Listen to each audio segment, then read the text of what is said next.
All right, so I'm continuing on with the battery wiring right now. And the main thing I'm looking at is that wire, this orange one. This is one of the original wires that I got. It wasn't customized or anything. It looks to be just the right size. Although this bracket is in the way a little bit.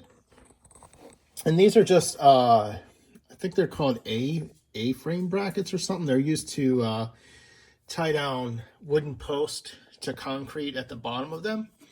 So I just repurposed them to have something to mount on. They have little lips on the bottom that I bolted to the bottom of the car. You can see one down there, one of the bolts down there. And then I'm going to measure, get my black marker and just draw on the side there so I can figure out where's a safe area to bend this over while still allowing there to be space above these terminals. Here's the main contactor, and they show if there's a big battery cable that comes in from the battery. Then we have the main contactor, and then it goes over to the motor controller. So this little area right here, that's what I'm looking at. This goes from the main contactor over to the motor controller. And then they say bring the wire from the motor controller over to the motor.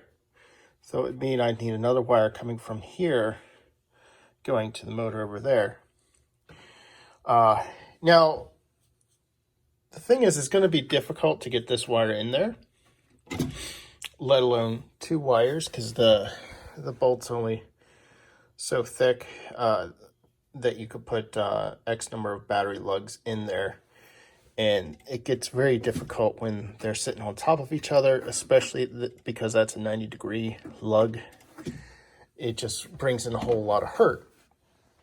And with how electricity flows, I'm not sure why I can't just go directly from here over to the motor and just have two cables coming from the contactor. So I'll have a cable from here to the motor controller and a cable here to the motor. You know, everybody has that little loop that goes around the B+. There's a loop going around the B+ there. B+, B+. So I'm just trying to figure out how important is it to go over the B+ terminal before you go to your motor or to your switch that goes to the motor.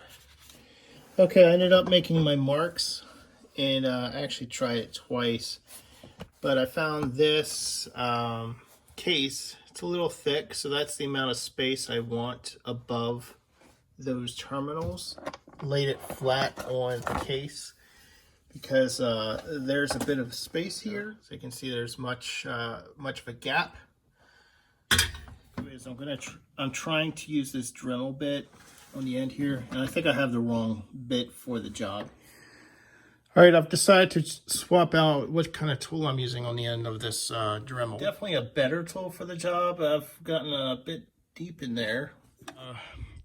Hopefully this can actually give me a lot of leverage to bend this over. So let's see if that'll actually work out.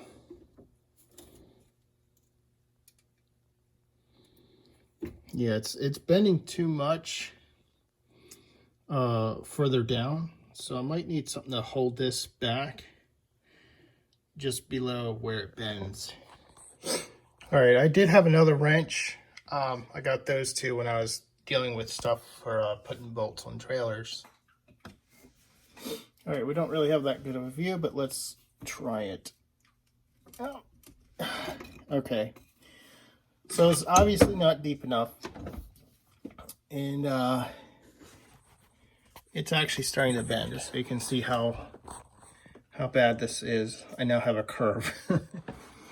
All right, so I got this bent over, and it's definitely bending.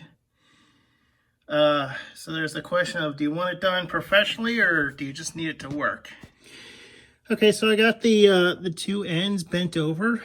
They are not perfect. They are a bit round. But now they're at the point where I can actually set something on top of them and mount other things in the same area probably like a fuse or the main disconnect switch.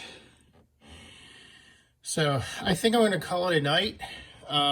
That's been a bit of a workout for me to just all that bending and cutting and everything. So I mean, it looks really simple. I had a simple task, and well, it's done.